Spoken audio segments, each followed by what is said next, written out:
Hello Jedi, comment tu vas? Je vais très très bien. On parlait juste avant d'un TikTok qui aurait buzzé, d'une publication TikTok que tu aurais fait qui aurait buzzé. Bon, je pense que tu veux pas parler du contenu en lui-même, mais j'ai envie de savoir, est-ce que tu peux expliquer pourquoi tu as lancé ce TikTok-là, pourquoi tu penses que ça a buzzé et pourquoi tu penses que l'autre contenu que tu fais, parce que si j'ai bien compris, c'est un compte où tu fais plusieurs contenus similaires. Il y en a un qui a buzzé, enfin, il y a un contenu qui a buzzé, pas le reste. Est-ce que tu peux expliquer, selon toi, pourquoi? En vrai, Jedi m'a posé la question juste avant. Je lui ai dit, mais non, je veux pas en parler, c'est trop facilement copiable, etc. Mais en vrai, soyons honnêtes, Non, mais pratiquons si ce tu veux pas qu'on. parler, si tu veux Si, pas si, parler du mais, contenu, c'est pas grave, c'est pas grave, c'est mais c'est un vraiment. contenu, c'est un contenu qui est tout à fait légitime, qui est tout à fait, qui est tout à fait safe for work, tu vois, donc il n'y a pas de problème par rapport à ça. C'est juste que je me dis, ouais, c'est trop facilement copiable, et puis je me dis, ouais, les gens vont copier peut-être. Et donc, du coup, je prêche pas, enfin, je pratique pas ce qu'on prêche dans le podcast, c'est-à-dire on s'en fout des idées. Ce qui compte, c'est l'exécution. L'exécution, là, ça fait 2 semaines que, en gros, 1 à 3 fois par jour, je poste un contenu bien spécifique sur TikTok parce que je me suis aperçu que un certain type de contenu visuel se distribuait super bien sur Twitter, super bien online, mais ne se distribuait absolument pas du tout sur TikTok. Et je me dis, tiens, et du coup, ça va me permettre peut-être de parler d'un truc qui s'appelle Archilect. Donc, je vais vite donner un peu de contexte. Archilect, c'est un bot qui, sur Twitter,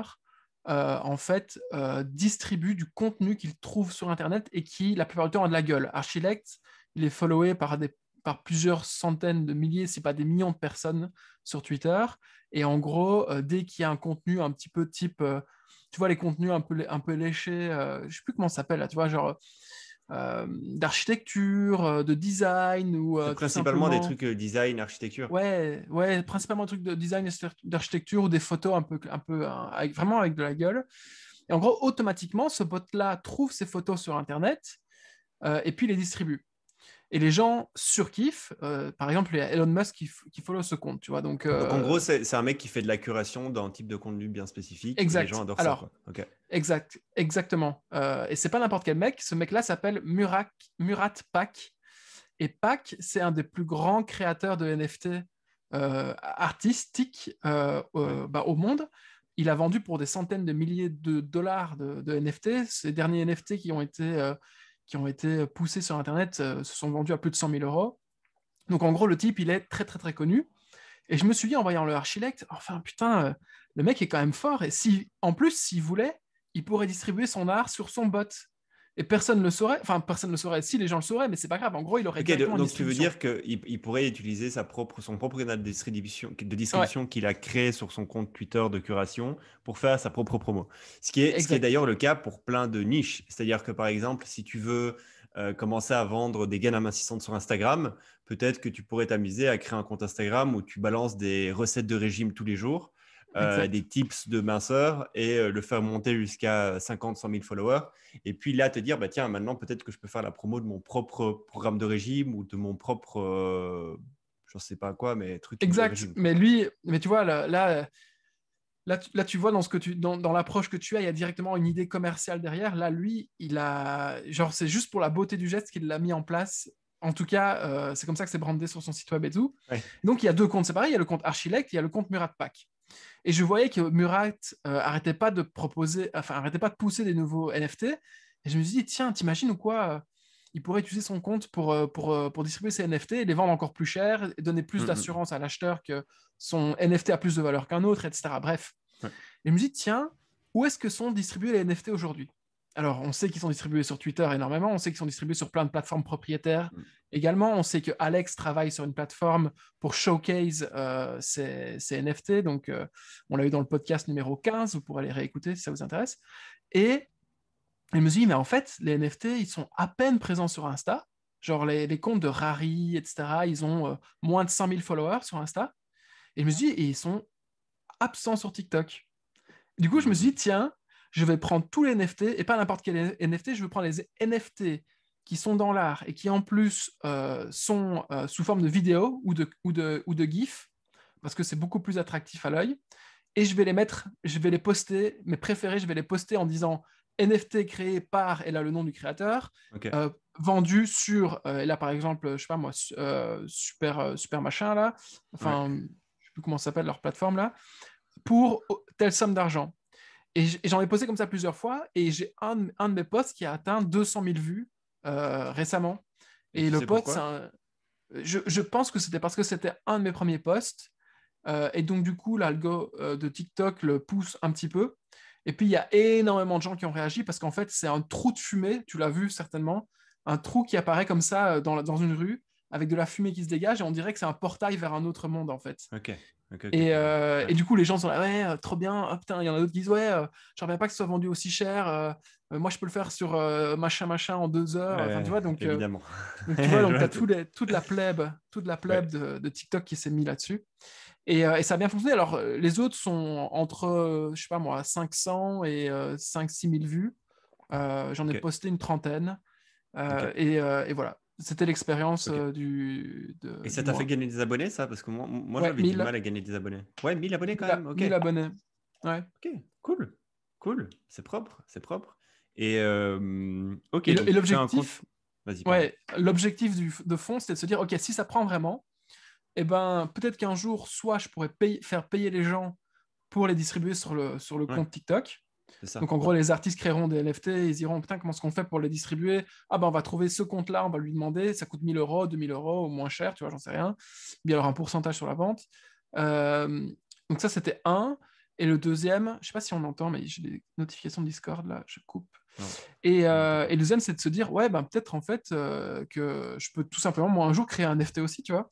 Hum, Donc hum, voilà, hum, hum. c'était plus en mode, je vais créer un asset, et peut-être que cet asset, s'il buzz, ce sera un leverage Hum, pour plus tard. hum, Donc hum. voilà, c'était le délire. Trop cool, trop cool. J'avais vu quelques comptes qui montraient des NFT sur TikTok. Ça se met, c'est un des trucs que j'ai vu, c'était le tien, là, qui sait. Parce que je le connais pas, moi, pour le coup, je connais pas le nom ni rien, donc j'ai pas plus d'infos que vous. Ok, ok, ok. Et, euh, et le truc avec la fumée, là, je sais pas c'est quoi comme style d'art, mais j'ai vu ça souvent. C'est tu filmes genre une rue ou un village ou genre un endroit réel et tu fais apparaître quelque chose d'un peu post-apocalyptique, mystique, je sais pas quoi, au milieu de l'endroit. Et je sais pas, c'est quoi comme c'est de l'art sci-fi, je sais pas, j'ai aucune idée de Je comment, sais comment pas. ils appellent ça. Mais bon, apparemment, il a quand même fait 200 K vues, donc c'est propre. Cool, cool, cool, cool. Et ok, ok, ok, ok. Est-ce que tu as un truc là, tu veux commencer avec quelque chose? Non, vas-y, je viens de parler. À toi, à ton tour. Ben moi, si on parle toujours, je crois que ça va être mon tout dernier sujet crypto, après j'arrêterai de parler de ça, mais là pour le moment, il y a un bad buzz, bon buzz, ben, je sais pas justement, j'ai envie d'en parler avec toi, j'ai envie d'avoir ton avis. Est-ce que tu as vu ce que c'est BitCloud? Non, j'en ai entendu parler, j'ai voulu te demander si tu avais checké, mais j'ai Ouais, pas checké du tout. Donc, je suis BitCloud, en gros, super c'est un content. Twitter décentralisé. Pour te la faire très rapidement, c'est comme Twitter, c'est juste que c'est décentralisé. Il y a un token qui est attribué à chaque compte Twitter. Et si tu veux, tu peux acheter des BitCloud pour pouvoir acheter le token de chacun des propriétaires des comptes Twitter. Et la valeur du token de chacun des comptes Twitter évolue en fonction de la demande des gens par rapport à ce compte Twitter. Donc, par exemple, s'il y a de plus en plus de gens qui achètent le token d'Elon Musk, évidemment, le prix pour le token d'Elon Musk, il va monter. Donc, c'est juste un Twitter. Chaque compte Twitter a un token attribué. Le prix monte ou descend. Rien de bien, de bien je veux dire, idée classique, fausse bonne idée classique qu'on a tous eu à un moment donné, quoi, ou quelqu'un a déjà eu à un moment donné. Mhm. Le truc, c'est qu'ils ont levé pas mal d'argent avec Coinbase, par exemple, et d'autres boîtes des privés, enfin des particuliers, des VC et des entreprises dans la crypto. Donc, ils ont levé pas mal d'argent.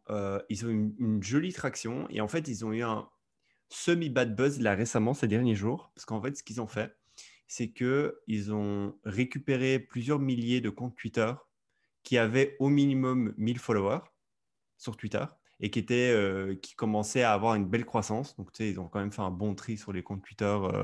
Ils ont surtout chopé des gens dans la crypto et dans la tech. Ils les ont directement importés dans BitCloud. Ils ont intégré la même photo de profil, le même nom, la même description et ils lui ont attribué un token. Et donc, par exemple, tu avais Alex qui était sur BitCloud sans avoir inscrit un compte sur BitCloud. Et tu as plein de mecs comme ça, un peu connus dans la tech, même des gens dont on a régulièrement parlé ici sur ce podcast, qui en fait ont un profil BitCloud, photo de profil, nom, etc., biographie, token, mais n'ont jamais créé de compte là-dessus. Et en fait, ils ont fait, donc déjà, ils ont fait ça, première chose. Alors là, est-ce que c'est bien, est-ce que c'est pas bien? Certains disent hack très malin, je sais pas quoi, je sais pas quoi. Enfin, c'est pas ça le sujet vraiment. Tu vois, hack, genre faire, il y a des gens sur la plateforme, en fait, il y a personne. C'est d'ailleurs quand tu arrives, tu vois qu'il y a Elon Musk, etc. Alors qu'en vrai, il y a pas, parmi ces stars-là, il n'y a pas grand monde. Euh, mais ça te fait croire qu'il y a du monde et donc tu crées un profil parce qu'en fait, je l'ai fait. Tu vois, je suis arrivé, j'ai vu qu'il y avait plein de mecs, j'ai vu le classement, j'ai vu plein de mecs connus. Je fais, oh, trop bien, moi aussi, il faut que je sois là-dessus. Donc, je me suis créé un compte. Donc, bah, ça a bien marché, en tout cas sur moi, je me suis fait avoir. Mais surtout, la deuxième chose, c'est qu'il y a des gens qui achètent les tokens de ces profils-là. Donc, il y a des gens qui sont en train d'acheter le token d'Elon Musk, etc. Et du coup, ce qu'ils ont fait, c'est que derrière, ils essayent de ping des stars et leur dire, tiens, il y a ton profil sur BitCloud qui a déjà, je sais pas moi, levé 10 000 euros. Il serait peut-être temps que tu ailles voir et que tu aies créé un compte pour récupérer l'argent. Tu vois. Donc, c'est très malin. C'est-à-dire qu'ils créent les comptes à la place des gens, ce qui fait que organiquement, des gens commencent à acheter les tokens de ces gens-là. Et après, ils vont contacter ces stars-là et leur disent, bah, tiens, justement, il y a ton token qui est en train de cartonner sur BitCloud. Ce serait vraiment bête de laisser tomber le truc, tu vois. Donc, ils forcent la main aux gens, ils leur forcent la main, quoi. Bad buzz, bon buzz, ça a fait les deux. Sur Twitter, il y a eu plusieurs articles très négatifs sur eux et plusieurs stars de la crypto qui ont dit des choses très mauvaises sur eux. Et je serais curieux, je veux dire, là maintenant, on ne peut pas estimer si c'était un bon move ou pas de leur part, mais je serais curieux de savoir à long terme si c'était un bon move ou pas.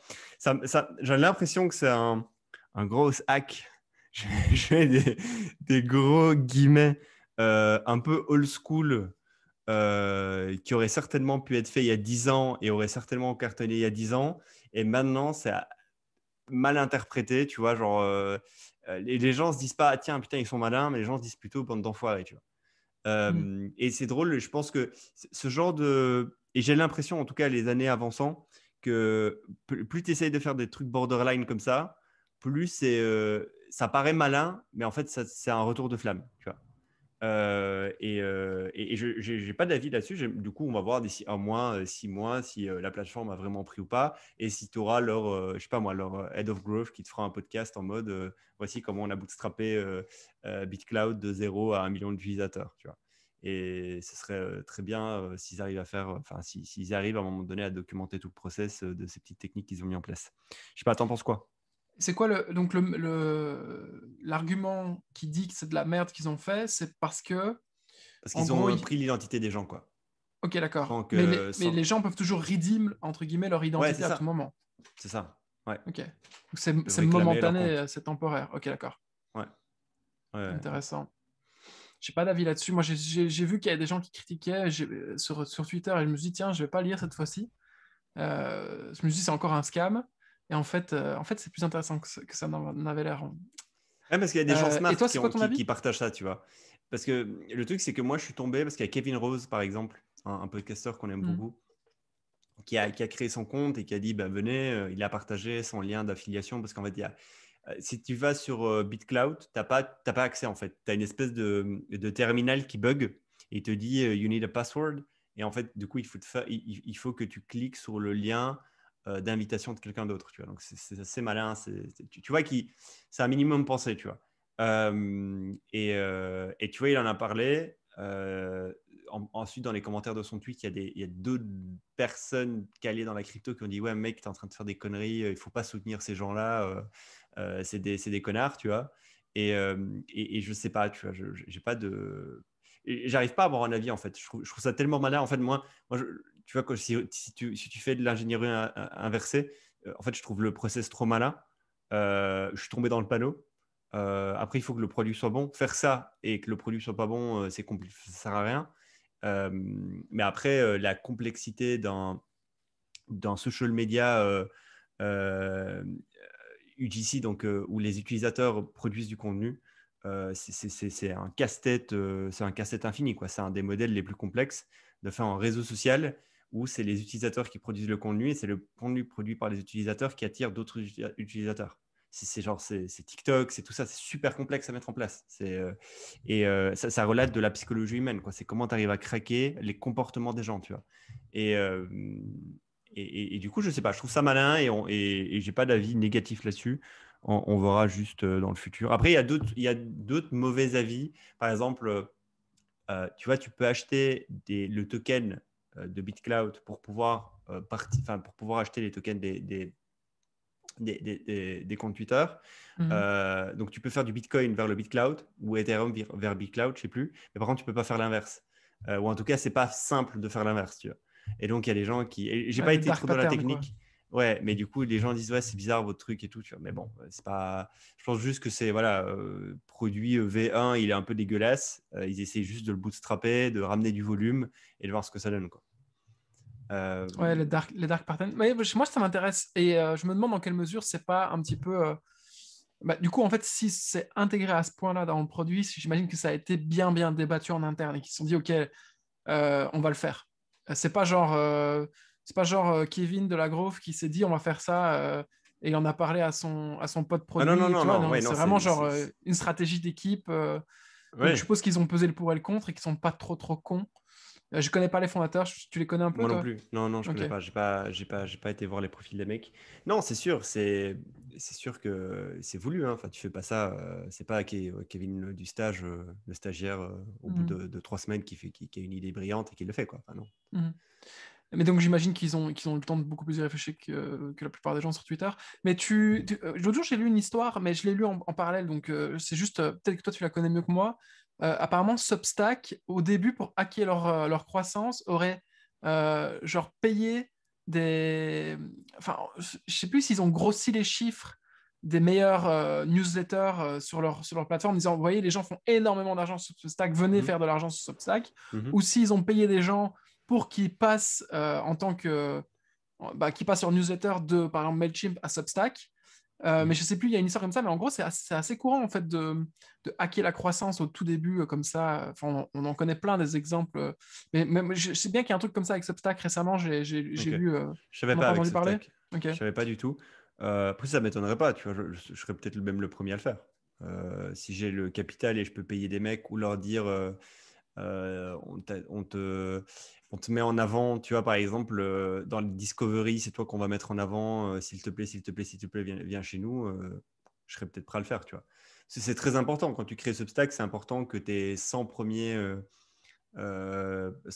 personnes qui ont une grosse audience sur Substack, ça soit des stars autre part, et qu'en fait, tu montres, tu envoies un signal au marché que tu as réussi à les faire transférer de Mailchimp à Substack. C'est fort comme signal pour le marché.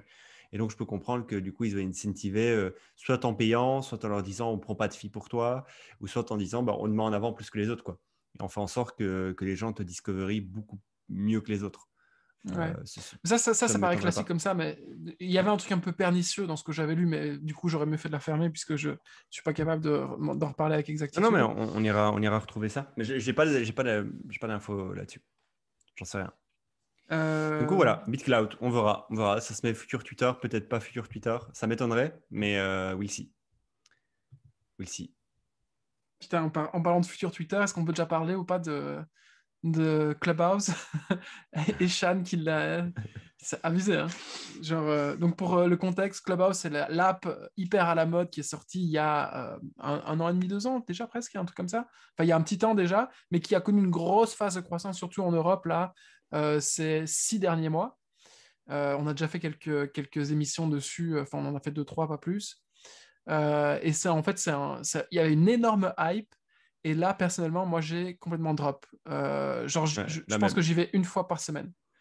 Même pas. Euh, Je l'ouvre même plus, quoi, c'est pour te dire. Ah oui, Et mais du coup, il y j'écoute a plus jamais Shan. personne. Ouais, Non, moi non plus. Et il y a Shan, ouais. du coup, qui a fait un tweet là-dessus. J'ai pas le tweet storm devant les yeux, donc je peux pas décortiquer son tweet storm. Mais en gros, il a fait un tweet storm qui est devenu assez viral, qui a attiré quelques journaux, quelques magazines, quelques blogs qui ont fait des articles sur ce tweetstorm, qui a attiré d'ailleurs Les foudres. Andrew Chen et c'est Mark Horowitz, je sais plus si c'est Ouais. Mark Horowitz non, qui a carrément bloqué le compte de Chan en mode et c'est deux investisseurs de Clubhouse qui sont dans l'écosystème où il y a chaîne, etc., etc. Et en fait, ils ont été jusqu'à le bloquer. Et ça, c'était très drôle parce que c'est un peu la joke pour le moment sur Twitter en mode pourquoi vous avez bloqué le mec alors qu'il défonce tes investissements, mais c'est pas grave, genre c'est le jeu, tu vois. Et, euh, et c'était assez drôle. Et du coup, je pense que tu as tweeté aussi là-dessus, j'ai vu passer. J'ai Euh, tweeté, puis j'ai supprimé mon tweet parce que je me suis dit que, tu vois, j'ai appris de mes erreurs passées et de ce que tu avais dit d'ailleurs sur le podcast que ça servait à rien. J'étais très négatif et ça servait à rien. Mais en gros, ouais, j'aime pas trop taper sur un homme à terre, mais c'est un petit peu l'effet que ça faisait en faisant ce tweet. C'est pour ça que j'ai supprimé. Mais donc, Et donc ouais, voilà. critiquer le produit, en gros, fondamentalement, pour lui, il n'y a pas de rétention parce que la qualité du produit est pas si quali que ça. Et moi, alors, je suis pas un mec produit consumer aguerri où je comprends toutes les mécaniques Si c'est, psychologiques d'un produit consumer, ce genre de choses. Mais c'est vrai que quand je vais maintenant sur Clubhouse, j'ai l'impression de perdre du temps, quoi. Mais vraiment, je rentre dans une room. Et alors, je sais pas pourquoi. Les seules rooms, il y a juste deux, trois personnes, grand max, que je suis prêt à écouter. Et encore, j'ai même du mal, quoi. Et je sais pas pourquoi, en fait. Je sais pas c'est quoi qui fait que j'ai du mal à écouter des gens en live. C'est la spontanéité des gens. C'est je sais pas. Je sais pas. J'ai aucune idée de pourquoi j'ai du mal. Alors que pourtant, j'écoute des podcasts, tu vois. Donc je comprends pas. mais les podcasts, c'est préparé, etc. Je sais pas. Ouais, non, moi, je pense qu'il y a un gros problème, un gros enjeu, mais bon, vu que. Enfin, je sais pas. euh, voilà, ça m'intéresse pas plus que ça maintenant. Bon, vas-y, tu veux que je te parle d'un truc que j'ai découvert? Enfin, Vas-y, qu'on a découvert tous les deux il y a quelques mois. vas-y. Pareil, business Covid, business pandémique. C'est le business du C'est pandemic pandémique. baker. Le pandemic baker, en gros, c'est le gars qui s'est retrouvé, le gars ou la femme qui s'est retrouvé sans ressources pour pouvoir aller acheter du pain facilement, ou qui voulait plus sortir et qui du coup s'est dit, tiens, nous allons faire du pain à la maison. Le homemade bread. Et donc ça s'appelle breadwinner.life. Et ça a été fait par pas n'importe qui, en fait, par le deuxième employé de Kickstarter qui a travaillé chez YC, etc.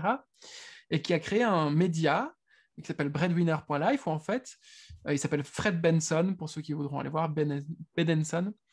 Euh, il a créé un média où en gros, toutes les personnes inscrites peuvent chaque jour partager la gueule de leur pain. Alors j'imagine que vous l'avez vu, enfin que tu l'as vu en tout cas sur Insta, sur Twitter, il y a même des influenceurs qui sont mis à faire du pain à la maison et qui partageaient la tête de leur pain, raté, pas raté, bon, pas bon, est-ce que l'intérieur était bien cuit, est-ce qu'il était trop cuit, enfin tu vois, des trucs comme ça. Mm, Donc en fait, il y a une grosse, grosse, grosse tendance. Et d'ailleurs, si on regarde les Google, enfin les tendances de Google Search, de recherche sur Google, eh ben, on se rend compte en fait qu'il y a un boom en termes de recherche Google sur comment faire son pain à la maison. Et je me dis, tiens, c'est marrant. Et je suivais ça de loin. J'imagine que comme 10 000 autres personnes sur Terre, au même moment, on s'est dit, tiens, on va faire un kit de pain, enfin de farine à pain pour envoyer chez les gens, etc. J'ai même Pendant le tenté un petit peu le Covid, tout le truc. monde a eu les Ouais, mêmes idées, hein. Tout le ouais, monde. ouais. Genre, tout le monde voulait envoyer du matériel sportif chez les gens, voulait louer du Ouais. matériel sportif, tout le monde voulait envoyer des kits pour le pain. Ouais. En fait, c'est pas, mais c'est bien parce qu'en fait, c'est un des avantages du Covid, c'est que ça te met les yeux en face des trous par rapport à tout ce qui va pas en fait ou tout ce qui est faillible dans ta vie. Mm, mm, mm. Enfin bon, bref, on pourra en parler plus longtemps de ce à quoi a servi le Covid. Et donc du coup, le mec a créé ce Breadwinner et il a eu une communauté. Il a fait un launch sur Product Hunt. Alors c'est là que tu te dis, ok, le mec il connaît bien sa démographie parce qu'il sait bien que la plupart des gens qui ont fait leur pain à la maison, surtout quand tu es à San Francisco, c'est quoi? C'est des mecs, des devs, des designers, des products, des gens qui sont très tech et qui adorent parler de tout ce qu'ils font dans leur vie et qui se sont dit, tiens, on a de l'argent, les boulangeries sont fermées ou font plus leur pain ou j'ai plus envie de prendre le risque de sortir pour chercher mon pain, je vais le faire à la maison. Du coup, il a launch sur Product Hunt, il a été chercher, je pense, pas énormément, je pense, près de 200 upvotes sur la journée. Mm. Et tout ça, tu vois, tu dis, ok, d'accord, mais à quoi ça a servi? Enfin, ok, à la fin, tu as une communauté, tu as les gens qui sont dessus, etc. Et je me suis inscrit, j'ai échangé un peu avec lui, et tout récemment, il vient de release son premier produit, qui est du hardware, qui est en fait dans l'étape qui est en fait un hardware qui permet en fait de mesurer le degré de maturation du levain que tu mets ensuite pour faire ton pain. Donc, quand tu fais un pain, il y a plusieurs choses qui rentrent en jeu. Moi, je ne suis pas du tout un expert, mais j'ai déjà vu plusieurs fois des gens autour de moi en faire. Et il y a une étape où en fait, il s'agit d'ajouter du levain et de le mélanger avec la farine, etc. Et en fait, à moins que ce soit du levain industriel, c'est très difficile de savoir si le levain est prêt en fait à être versé, s'il est arrivé à un degré de maturité où il y a plein je pense qu'on appelle ça des enzymes en gros qui sont dedans, qui sont arrivés, qui sont très énergétiques. Et du coup, et ben lui, il s'est dit, tiens, on va faire un petit pot.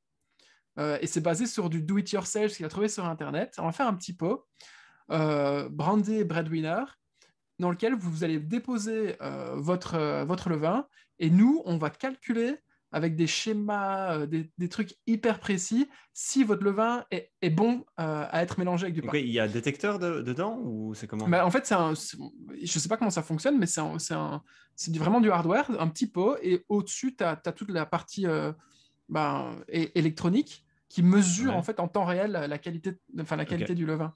S'il est chaud, s'il n'est pas chaud, s'il est bon à verser, etc. Ok.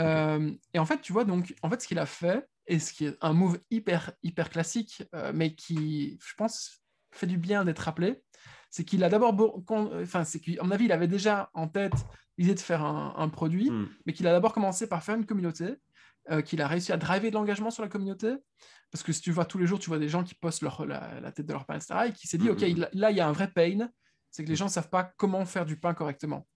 Et comment le faire? En fait, c'est pas vraiment le faire correctement, mais le faire pour que, en fait, à tous les coups, en fait, il est réussi. Il n'y a pas Ouais. il y a pas un raté une fois sur deux, quoi. Hmm, hmm. Et du coup, je trouve ça super intéressant. Son petit IoT, là, il le vend, enfin, son petit hardware, il le vend $140 quand même. Et c'est 100% basé sur de l'open source, c'est-à-dire que en gros, je pense qu'il n'a pas dû inventer énormément de choses lui-même. Hmm. Et d'ailleurs, même dans la fiche produit, il link vers les trucs open source pour le faire si vous voulez le faire vous-même, etc. Hmm, hmm. Et je trouvais ça super marrant, et surtout venant d'un type qui est deuxième employé chez Kickstarter, à mon avis, il sait ce qu'il est en train de faire, et je me Hmm. dis, tiens, c'est marrant. Et donc voilà, c'était la Ouais, découverte non, de la c'est semaine. intéressant parce que le truc, c'est que je pense, alors, comment moi je le vois? Je vois que ce produit-là, c'est un produit pour une niche de niche. C'est pas un produit pour les gens qui font du pain, c'est un produit pour les fans de pain qui font du pain tout le temps et qui veulent aller jusqu'à la réussite maximale de leur pain à chaque coup. Tu vois? C'est comme il y a des gens qui font des pizzas chez eux. Il y en a qui font une pizza tous les 6 mois. Et puis moi là, je suis des gens et même j'ai un ami, c'est des hardcore de la pizza. Et genre à chaque fois qu'ils font une pizza, c'est un labo chimique chez eux. Ils en font Mm. tous les week-ends. Et en fait, ils veulent absolument que leur pizza soit l'équivalent d'une pizza faite dans un four à bois à Naples, mais chez eux. Et donc, genre, c'est vraiment, ça devient un labo, quoi, leur truc. Ils passent 3 heures à essayer que tout soit parfaitement bien fait. Ils font plusieurs batchs, ils font plusieurs échantillons, etc., etc. Donc, ils ont poussé le vice un peu loin. Et donc, je pense que cet outil-là, c'est pour les gens qui poussent le vice loin. Et du coup, moi, en termes d'acquisition, je me demande comment tu trouves, imagine demain, je lance un IoT, j'ai pas de communauté, j'ai personne.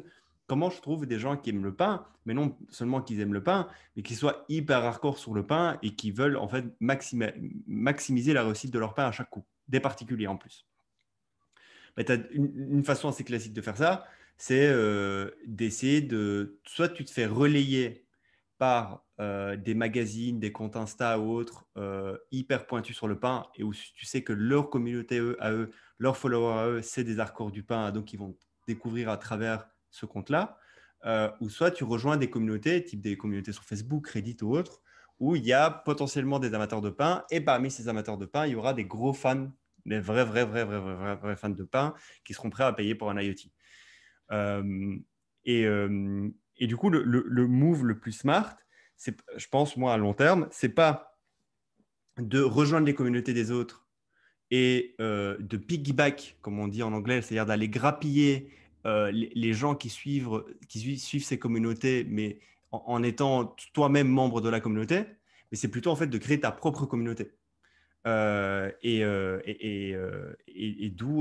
surtout, ça te permet une pérennité à long terme parce que imagine, je me fais shout-out par un groupe Facebook qui aime Ouais. de fans de pain, je peux me faire shout-out une fois. Je peux pas venir tous les jours et venir te remettre mon produit devant la gueule tous les jours, quoi. Mm. Alors que si je suis promoteur de la communauté, je peux le faire. Je fais ce que je veux en fait. Donc, c'est très, très, très, très malin de leur part, de sa part en tout cas, de créer sa propre communauté. Et c'est un bon move, clairement. Et je pense que si tu vises long terme, c'est toujours un bon move de créer ta propre communauté autour de ton produit, quoi.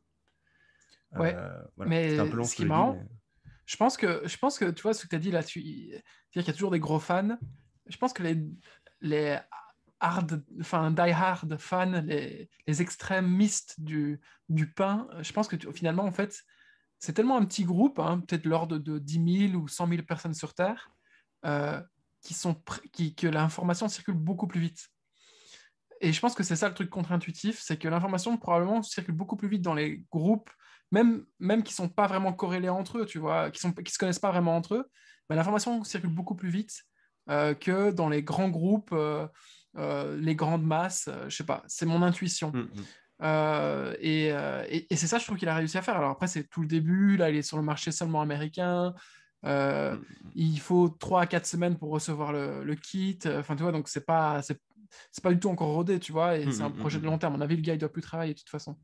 Mais, euh, mais c'est Mais la intéressant de méthode voir. est bonne, quoi. Enfin, la Ouais, ouais, méthode est la méthode est intéressante. très, très, très, très intéressante. Et c'est là que tu te rends compte, en fait, qu'il faut vraiment kiffer le sujet, parce que l'ultime preuve du kiff d'un sujet, c'est quand même de faire une communauté qui fonctionne autour de ce sujet-là, tu vois. C'est ça, Et, quoi. et d'en parler tous les jours avec des gens, peu importe qui ils sont et d'où ils viennent, tu vois. Donc, t'es tellement fan du sujet que finalement, tu es prêt à parler tout seul face à des gens, euh, et ça, chaque jour. Ouais. Alors, la communauté, moi, j'ai pas trop kiffé. Je suis allé dessus. J'ai vu que c'était des pains qui avaient pas de gueule en plus, parce que nous, on est des francophones, des Européens. Que tous les pains qui sont faits au States, je trouve ça moche. Ils n'ont pas de très bonne farine aux États-Unis. Et donc, je n'ai pas accroché. Mais je trouve que si tu pourras aller voir breadwinner.life, c'est vraiment bien fait. C'est fait 100% sur du Webflow, toute la Ok. communauté. Donc, c'était intéressant aussi, ça. Donc voilà, c'était mon petit sujet du jour. Pandemic Baker.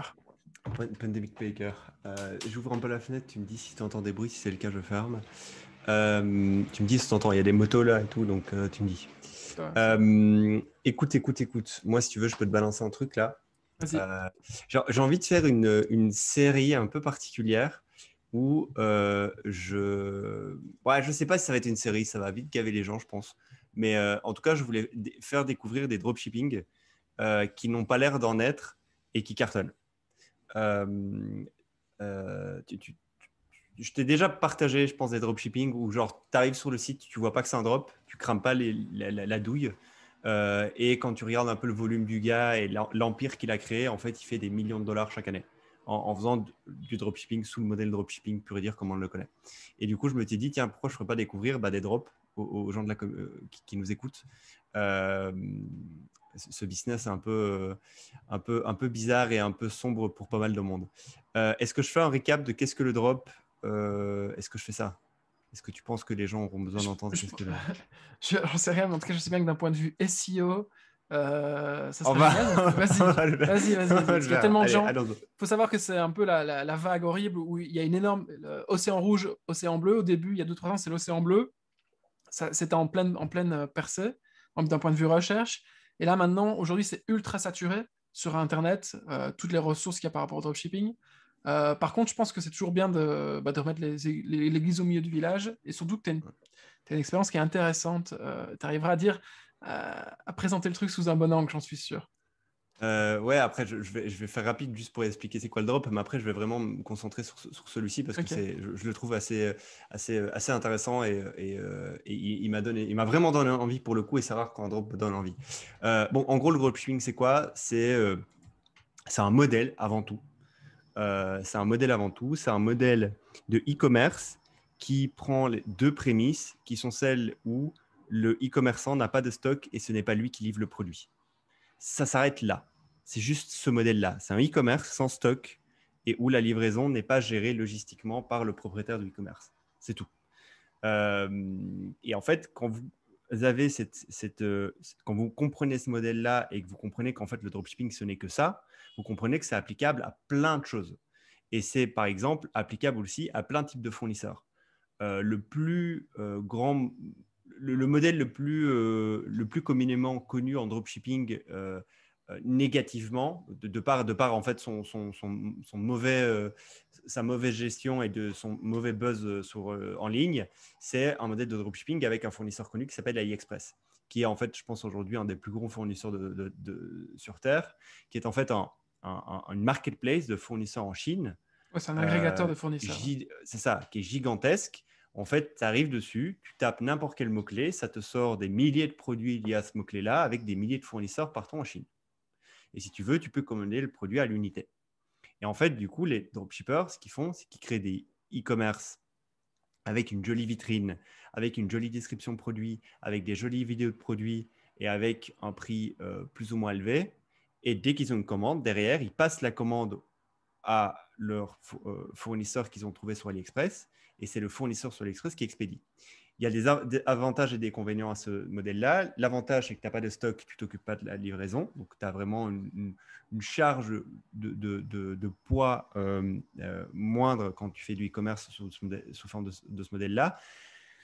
L'inconvénient, c'est lequel? C'est que tu as des livraisons plus ou moins longues. Alors, avec le temps, on arrive à avoir des livraisons de plus en plus intéressantes parce qu'en fait, le but d'AliExpress, une division d'AliExpress, c'est de remplacer Amazon. Et pour faire ça, ils sont très malins. En fait, ils ont ouvert des centres de stockage partout en Europe. Donc aujourd'hui, leurs top produits tendance sont disponibles en Pologne, en Espagne. Et donc, en fait, tu as des fournisseurs AliExpress qui ne Belgique. mettent pas 14 jours en Belgique, qui ne mettent pas 14 jours pour expédier, mais 4 jours. J'ai vu des produits AliExpress shippés en 4 jours. Et là, je me suis dit, putain, si tu arrives à shipper en 4 jours avec un produit AliExpress, tu peux vraiment, à un moment donné, peut-être faire du mal à Amazon, quoi. Mais donc ça, c'est un des inconvénients, c'est la livraison. Deuxième inconvénient, c'est que le produit n'est pas customisable. C'est-à-dire que le produit est neutre et brut, sorti d'usine chez le fournisseur, mais tu ne peux pas le customiser. Alors, il existe des alternatives. Tu peux faire appel à un agent qui, lui, va customiser, va rajouter un packaging, va peut-être même livrer plus vite que ton fournisseur. Bon, ça, c'est un autre sujet. On ne va pas parler des agents maintenant. Troisième inconvénient, c'est que c'est de plus en plus à la portée de tout le monde. Le fait de pouvoir commander sur AliExpress, c'est ce que je veux dire. Donc, c'est-à-dire qu'aujourd'hui, le consommateur, il est à 3 clics au lieu de commander le panier à pain 49 euros chez François, de le commander à 7 euros sur AliExpress. Mm-hmm. Euh, Par contre, c'est un business d'arbitrage et donc en fait, il y a un gap d'information, ce qui fait que le consommateur moyen, il ne sait pas qu'en fait, il peut avoir le même produit autre part et il ne va pas forcément chercher. Moi, souvent, quand je rencontre beaucoup de personnes qui lancent des dropshipping et souvent ils me disent, au début, ils découvrent et ils me disent, mais oui, mais la personne, elle peut aller chercher autre part. J'ai dit, mais les gens ne cherchent pas trop autre part, surtout quand tu es dans des prix où il n'y a pas lieu d'aller chercher autre part. Quand tu vends un produit à moins de 50 euros, en général, c'est un achat compulsif et les gens ne vont pas chercher autre part. C'est-à-dire que si tu veux acheter, je sais pas moi, un coupe légumes à 39 balles ou 29 balles ou peu importe, un coupe légumes, c'est un peu cher peut-être pour 39 balles, mais peu importe, un aspirateur révolutionnaire à 49 euros, tu vas peut-être pas comparer tous les aspirateurs révolutionnaires du monde sur 20 000 sites et faire un vrai comparatif centime par centime, option par option, à moins que tu sois un hardcore ou alors que tu sois hyper gripsou sur ton argent. En général, le consommateur moyen, il ne fait pas ça. Et donc, en fait, il ne découvre pas qu'il peut acheter ton produit autre part beaucoup moins cher. Donc, ça, c'est les 3 inconvénients. Ceci dit, comme je l'ai dit, c'est un modèle. Donc, ça veut dire quoi? C'est que ce modèle-là, il est adaptable à plein de fournisseurs. Tu peux faire du dropshipping avec un fournisseur en Italie, au fin fond d'un village qui fait, là j'ai un exemple, qui fait des sacs à main de luxe. Tu peux faire du dropshipping avec un mec qui fait des sacs à main de luxe au fin fond de l'Italie. Tu le contactes, tu lui demandes, tu deals avec lui, avec les produits qu'il a, etc., etc. Et après, tu lui dis, tiens, est-ce que tu veux bien stocker les produits et les expédier à ma place?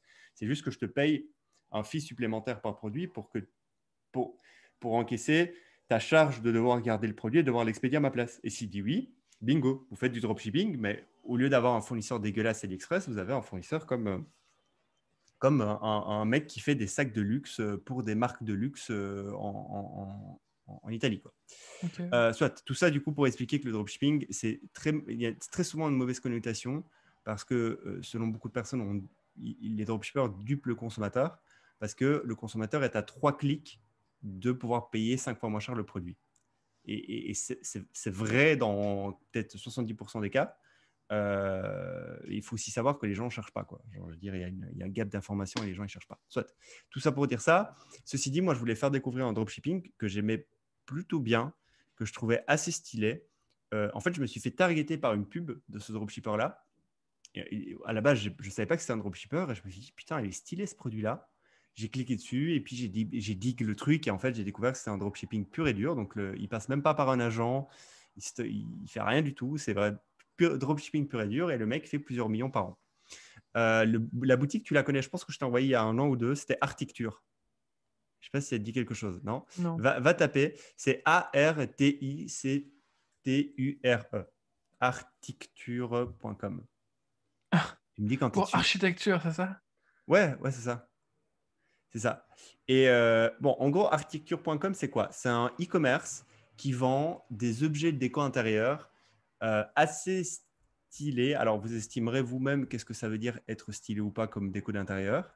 Il y a en fait des produits phares, ce qu'on appelle des produits winners, et puis il y a des produits annexes qui ne sont pas les produits qui sont mis en avant par ce e-commerçant. Les 2 produits phares sont une table en bois speaker. Donc, c'est une table assez design que tu mets au milieu de ton salon. Et en fait, tu peux la brancher en Bluetooth avec Spotify, par exemple. Et si tu passes un son, bah, le son sort de la table parce qu'en fait, il y a un speaker dans la table. Ça, c'est le premier produit phare. Deuxième produit phare, c'est une lampe design plutôt pas trop dégueulasse qui ressemble à une lampe de lobby d'hôtel de luxe, on va dire, qui te permet de charger ton téléphone. Donc, en fait, il y a une plaque en dessous où tu mets ton téléphone dessus et en fait, ça charge ton téléphone. Il y a de plus en plus de téléphones comme ça qui se rechargent et il y a de plus en plus de chargeurs comme ça qui ne sont pas les chargeurs où il faut brancher ton téléphone, mais tu les poses autour d'un truc qui génère des ondes, je ne sais pas quoi, je ne suis pas électricien, quoi. Enfin, vous avez quand même compris. Et en fait, et du coup, ça, c'est les 2 produits phares. Il y a plein d'autres produits annexes. Il y a des lampes design, il y a un set d'échecs qu'il a lancé. C'est drôle parce que du coup, moi, je le monitore régulièrement. Il a lancé le set d'échecs quand il y a eu la série Netflix sur les échecs qui est sortie. Il a des covers de lit plutôt jolis. Il a des couverts qui sont des couverts de cuisine qui sont assez stylés.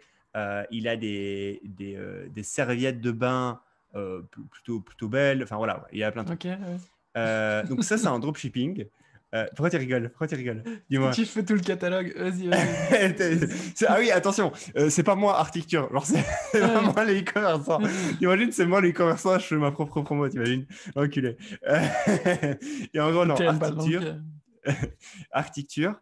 Et du coup, j'ai regardé un peu, ok, est-ce qu'il fait des pubs? Oui, le mec, il fait il fait tourner une trentaine de pubs en parallèle tous les jours. Il fait ses propres pubs. Et ça, c'est intéressant. Et là, encore une fois, c'est ce que je conseille souvent aux e-commerçants, c'est acheter le produit et mettez-le en situation et faites vos propres vidéos. Et par exemple, lui, il fait ses vidéos dans des espèces de bureaux un peu style, enfin, genre un peu style assez stylé, moderne, noir, brun. C'est des bureaux de travail. Et par exemple, il pose son speaker ou sa lampe.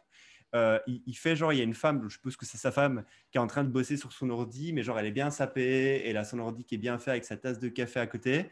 Et lui, il vient avec son téléphone. Et sa meuf, elle dit, ah, mon téléphone est déchargé. Et elle pose son téléphone sur la lampe et elle commence à charger.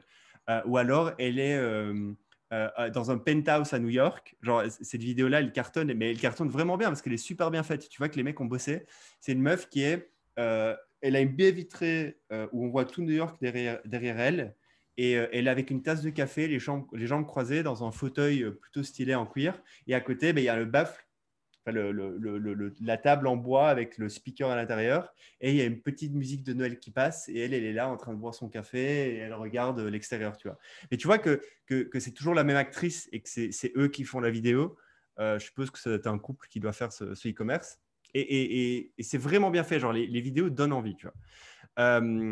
Et du coup, décortiquons un peu les chiffres. Il fait Comment t'as les 200 chiffres? Comment t'as les chiffres? SimilarWeb, quoi. Genre, prenons les tools Ah, ok, de d'accord, tracking de d'accord. C'est pas les chiffres. non, c'est pas les Ok, chiffres. Enfin, on va faire des estimations. C'est ça que ok, je veux dire. On va d'accord. faire des estimations. Ils font en moyenne 265 000 visites uniques par mois. OK? 265 000, on va arrondir 250 000 visites uniques par mois.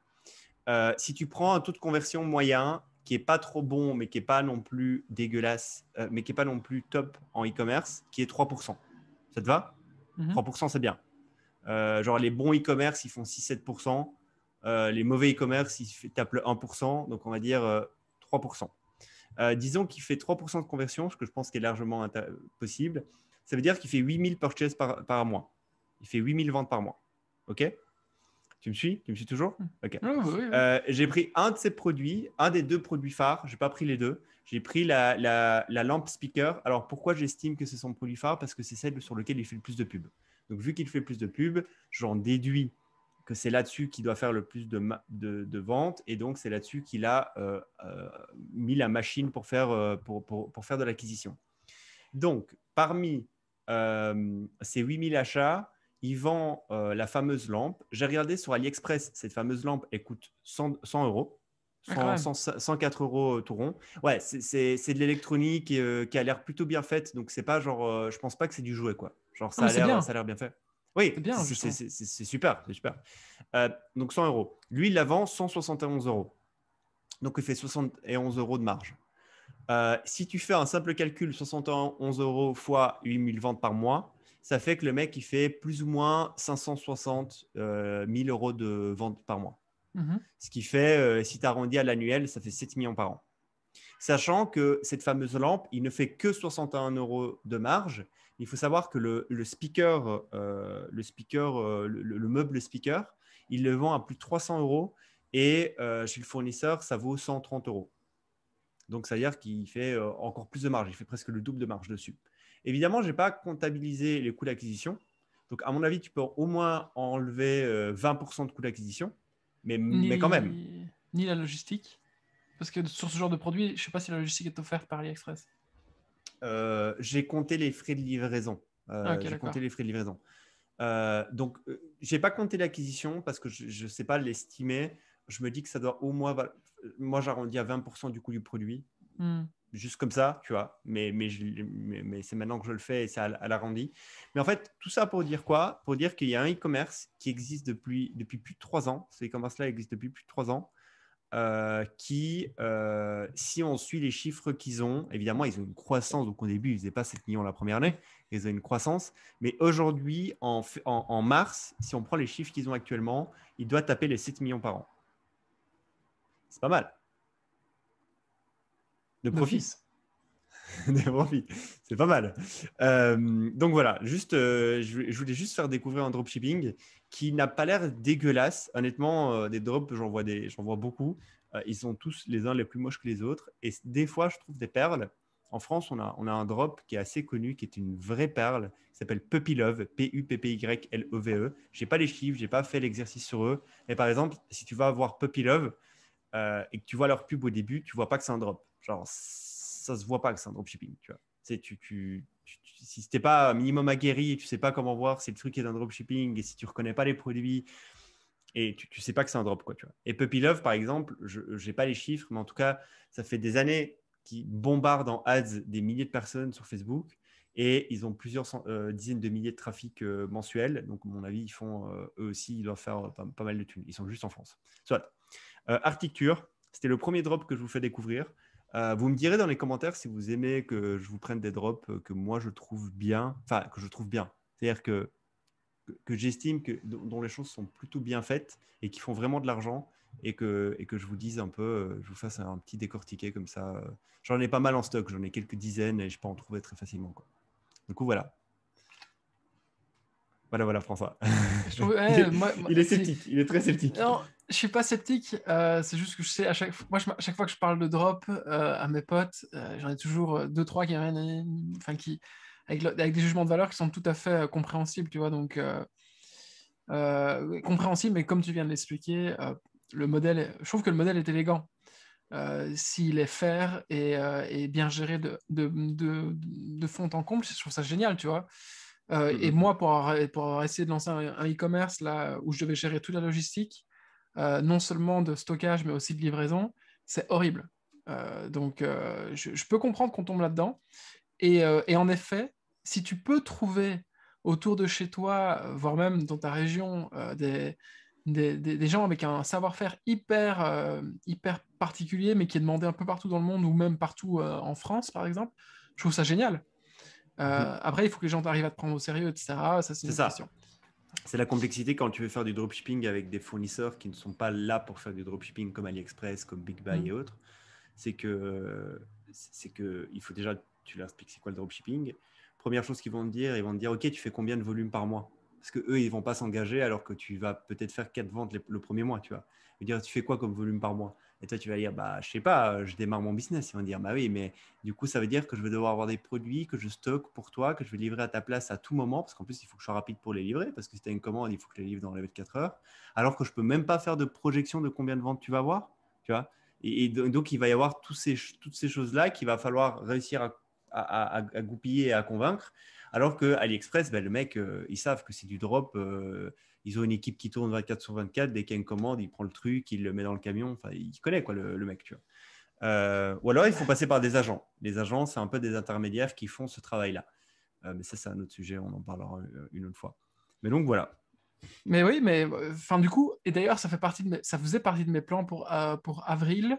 Je m'étais dit, tiens, François, si tu n'arrives pas à générer de la thune sur tes premiers mois après avoir quitté ton taf, ben, tu prends un aller simple pour la Chine et tu vas, et en fait, tu niques déjà tout le monde en allant faire une étape que les gens ne font pas.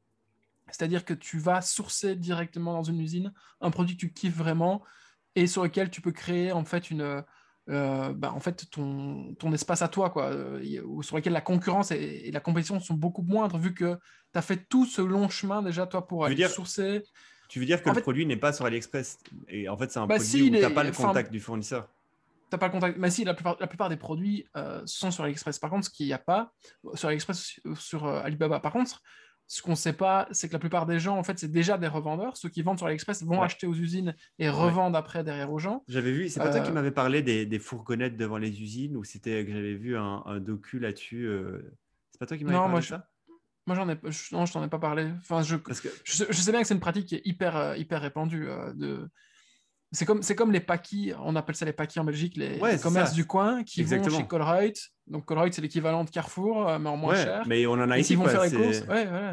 Et C'est qui ça, après c'est mettent comme. tout dans leurs Ouais, étagères, quoi.